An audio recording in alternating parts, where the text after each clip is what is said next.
Welcome to the B graders. We're at a different venue today. We're at my house. So if you see Maple, the wonder dog, wandering around, just be a little bit tolerant. We're here because I've got a sick child and couldn't get out to Sweet Remedy Cafe.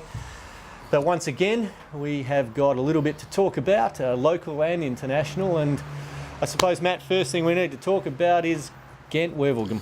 We can talk about Ghent, but you have a very nice place here. I tell you what, the aerial vista view of this place is sensational. Oh, you won't find this on most holiday shows. But yeah, hey mate, Ghent-Wevelgem.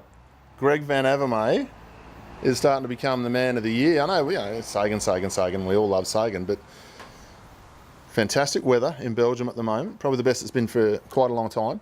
And 5 men up the road, Van Avermaet, Kekulier from, I hope I said that right, from Orica Green Edge, Sagan, Terpstra. And some bloke from and some bloke, Giant. can't remember. Who was that? Oh, the Danish kid. Sanderson. Christensen, Hans Christian Andersen.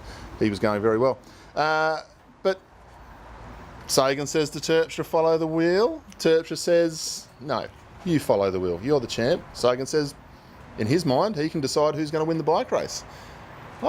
There's arguments to and fro. I've seen a couple of very, very good bike riders, much better than you and I, having a bit of a chat about this on Facebook of who was in the right and who was in the wrong. And Sagan came out. He was very annoyed at the press conference afterwards. That was clear. But he definitely came out and he said, Terpstra didn't want to follow the wheel. So I just decided, today I decide who wins. And today Van Avermaet wins because I decided not to go. And then Terpstra starts chasing. I start chasing. Everyone starts attacking. But maybe Terpstra did the old, hey, I haven't won anything. You're the one who's got the legs. You're the one who's winning everything. I'll let the wheel go. I've got Gaviria in the back. I've got Boonen in the back. And Boonen's showing he's got no fear about hurting himself before Tour of Flanders or Paris-Roubaix because he was right up there in a very mixed up sprint towards the end. So he's not lost any of his fight to be a bike rider. But, it's... Mate, what I think it shows is that Van Avermaet's not scared to ride. Not scared to lose, that's for certain. Not scared to lose. Kekulier and him decided, well, bugger the lot of yous, we're going to keep riding, and they weren't very far in front. I was watching the replay again not long ago, and they had no more than 10 seconds for a long time, and they just kept chopping off, got to the end, and, the class showed through there. Kekulier never got past his bottom bracket. No, but like Jens Kekulier, what a find for Orica. Last year he won stages of the Tour of Spain, came up out of nowhere, won big bunch sprints at the end of a Grand Tour, so he's obviously got some pizzazz there, there's no doubt about it. So great to see the Orica jersey up there. You have to be pretty reasonable to be at the finish. You do.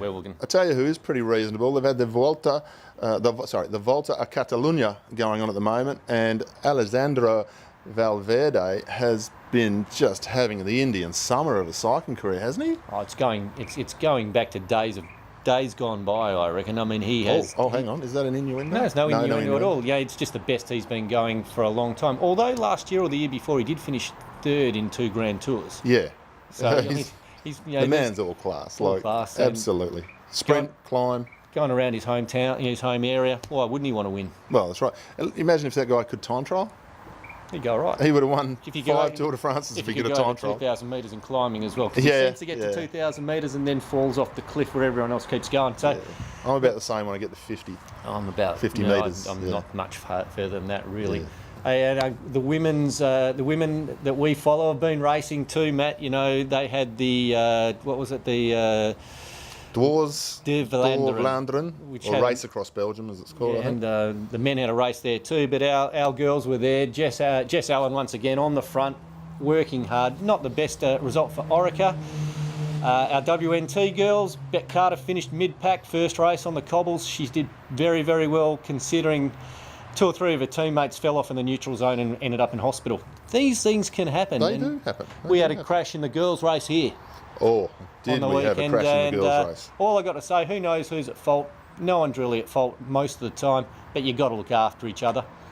Look after each other. None of us get paid. Most of us don't get paid to do this. So if there's a crash, help the people out. Be predictable in the bunch. Don't do things that are likely to cause crashes, and because we all got to go to work on Monday. That's what I say. But if somebody does the wrong thing, well, they've got to get called out. They've got to get called out. I wasn't there to get called out, and I feel sorry for Mel Robinson. She had a big bingle. She's off to hospital. I think she had plastic surgery yesterday. Not the plastic surgery uppers would have wanted her to have. No. But plastic surgery nonetheless. Matt Upton sent me a photo of a big juicy gash on her chin, really bad cut on her chin, and that's what she has to have plastic surgery on. And I tell you what, it would have hurt. It would have hurt so badly going straight down on your chin like that. Look, falling off never tickles. Riders got mixed up. Yeah, it never tickles. Riders got mixed up. There's a bit of an incident in the B grade race as well. You know, here's a point about the B grade race. We've got a lot of great up and coming under 17s. Bit of talent there. Very good talent. Now, there was an incident between one of the older guys and one of the younger guys having a bit of a discussion mid-race, and it was happening in the home straight and everyone got to see it. Now, my only point, and I do know the background, I've spoken to both guys about it, and I won't mention any names, but one thing I've always had an issue with is when juniors ride open company, they have to be held back on their, and I call it held back, on their restricted gears and rule this, rule that, blah, blah, blah. Here's the thing everyone has to remember, and this goes for the riders, the older riders, goes for the juniors, it also goes for the officials and the coaches. And under 17 on restricted gears, once the race goes to around 50 kilometres an hour, 52 kilometres an hour, they are pretty much at the end of their tether. They're a menace. They can become a menace, no matter how good they are, no matter how good a bike handlers they are. And they are very good bike handlers, the kids, no doubt about it. But they start bouncing around, as where the older guys, we can still be in like the 53, 15, 14, 13, 12. We've got a little bit more power to use, and we're not on the absolute rivet following the wheel necessarily, and we can still move around. But the kids, they're taking risks because they have to take the risk because they're on restricted gears and they've got to try and keep up. And they've got coaches and they've got family on the side of the road saying, you start at the front, start at the front, start at the front. So it's just something in the B grade groups, in the C grade groups, when this starts going on, I think it's one for the kids to be aware of. I don't necessarily want them to stop what they're doing because I want to see these kids do very well at nationals, and they've got to go through the eye of a needle at nationals. But I think it's something that the older riders in the bunches need to be aware of. These kids are on restricted gears. They are going to get into a little bit of trouble bouncing up and down on all over the place when they start to run out of gear. So possibly give them a little bit of space. And there's nothing wrong with reminding these kids what the difference between dangerous and safe is in the middle of a bike race. No, and sometimes it's got to be done forcefully. Just a quick congratulations. Sorry, mate. Yep. Mel Robinson took out the ring series for the elite women, even with her crash. She has had an absolute fantastic summer. Well done to Mel, and we hope you heal up real quick. And Stephen Hall. Now, Stevie is, you know, crowd favourite in this show. And one thing Stevie Hall has shown, now I run a cycling team, there's a few cycling teams out there. Stevie Hall, one out. Mel Robinson, one out. So for all of the teams out there, you're all rubbish.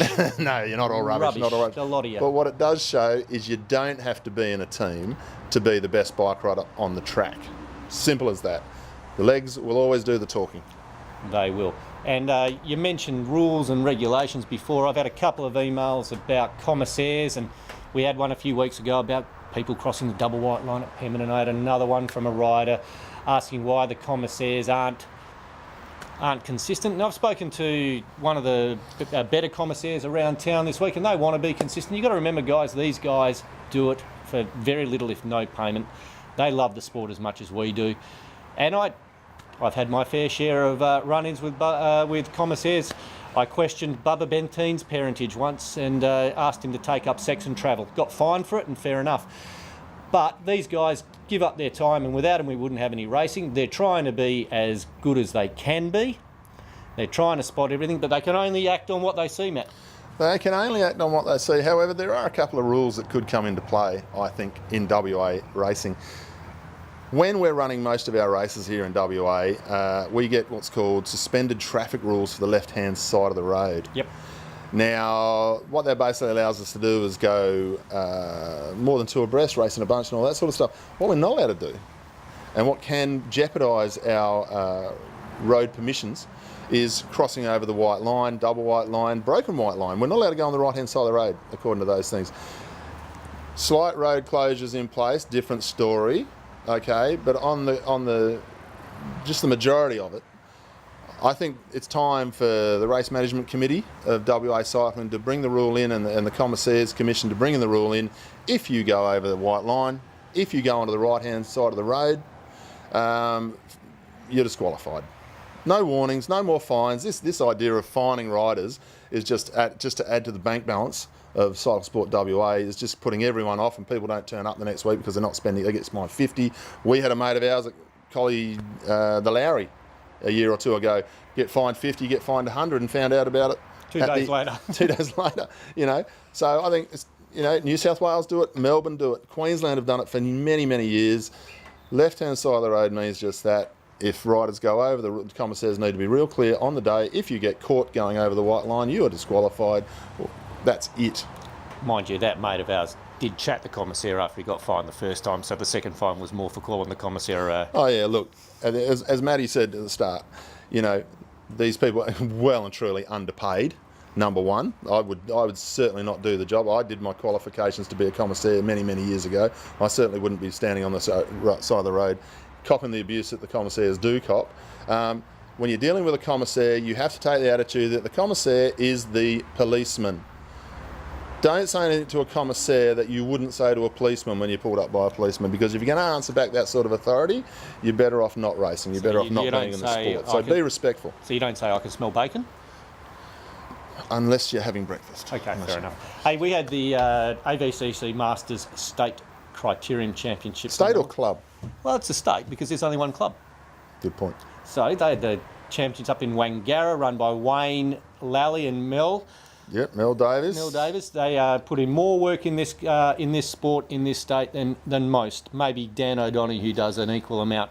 Now, great racing, fantastic winners across the grades. I went up there. I watched the racing, and I got up there. I didn't see the Golden Oldies races at the start of the day, and I do apologise for that. But I took some photos. I was up there being photographer and interviewer. Didn't interview anyone. No one wanted to talk to me, but I did take photos, and you can see a few of those up on the screen now. Now, I saw a couple of very good bike races, and one of the best races I saw was the 35 to 44 group. Now, to give you an idea of the guys in that, Luke Pledger, Tom Perry, Eddie Hollins, Tom Ford, Robbie Hurst, Greg Rossiter, Bernie Swart. I don't know any of them. Daniel Hughes. A lot of boys in that bunch. And it was one of the best races I've seen. Oh, that would have been a really aggressive race. Tell you who wasn't there. Tell you who was missing. Me. Yes. And what an atrocity that was for the bike race. But world champion Sam Smith, the champion of the world's not been there, and neither's his partner in crime, Johnny Gregg. Well, I've got an explanation for that. Sam Smith's back is really bad. He's got a very bad back. Has he? Oh. It happens to us, all old men. You know, that happens. And I believe that Johnny Gregg's in Hawaii for a wedding. So, you know, you can't do anything. The 45 to 54 race, won't mention who won. It was a 2-up. One of our mates won. One of our mates got second. And one didn't care, and the other apparently didn't care. They both care, and I can tell you, one was fishing for a mention today, and he said he can't help it that he wins every week. Every week. 52 wins a year? I doubt it, my friend. 52. I doubt it. He's at number 2. He's at 2, so and we're a number of weeks in. And that doesn't count that win you reckon you had at the Booper Challenge in Adelaide, because that's a farce. And that's not a bike race. That's just one of those he had a number on rides. It's hard work, but no. Hey, Tour of Flanders this weekend. Is it this weekend? Yep. Yes, Tour of Flanders this weekend. Peter Sagan is going to be defending the title. No Fabian Cancellara this time, but Greg Van Avermaet, he's had 3 big wins. Shouldn't win it, should he? Well, he won't win it. No? Well, he won't Het Nieuwsblad. No one's ever won Het Nieuwsblad and won Flanders. Ever. Never, ever? Never, ever. Not Eddie Merckx? Not Eddie Merckx. Ooh. In the same year, I mean. Ah. Never done the double. Never done the double. So, sorry, Greg Van Avermaet, you're not going to win. You're done. Unless, of course, you get to the line with Peter Sagan, and then you'll beat him in the 2-up sprint, because you always do.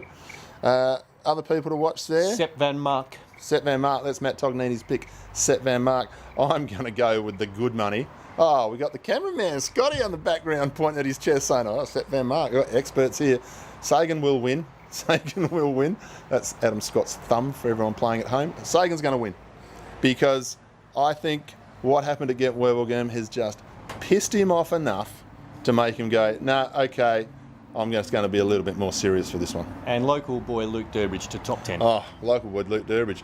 A number of fourths. If Burbo can get on the podium, a la Stuart O'Grady did when he was Australian champion, I think that would be a fantastic I made the result. call earlier in the week. I said, Luke Durbridge will win Tour of Flanders. And everyone laughed at me. I said, maybe not this I year. didn't laugh at you. I was laughing. Maybe not this year. I was laughing maybe at what you were years wearing. to come.